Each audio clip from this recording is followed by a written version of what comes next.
ಇದರಲ್ಲಿ ನರಕ ಮತ್ತು ಸ್ವರ್ಗ ಇದೆ ಅಂತ ತಿಳ್ಕೊಂಡಿದ್ದಾರೆ.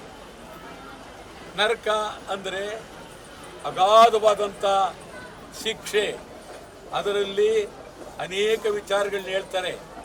ಕಾಗೆ ಬಂದು ತಲೆನ ಕುಟುಗುತ್ತೆ ಅಂತ ಹೇಳ್ತಾರೆ, ಎಣ್ಣೆ ಒಳಗೆ ಮುಳುಗಿಸ್ತಾರೆ ಅಂತ ಹೇಳ್ತಾರೆ ನರಕದಲ್ಲಿ. ಈ ಥರ ಅನೇಕ ಕಥೆಗಳು ನರಕ.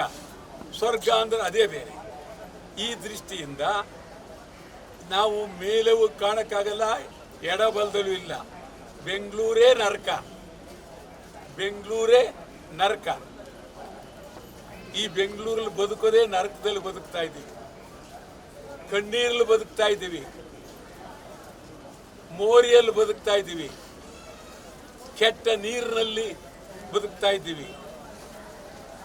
ಅನ್ನ ಸಿಕ್ಕದೆ ಬೀದಿ ಎಂಜಲ್ ತಿಂದು ಬದುಕ್ತಾ ಇದ್ದೀವಿ.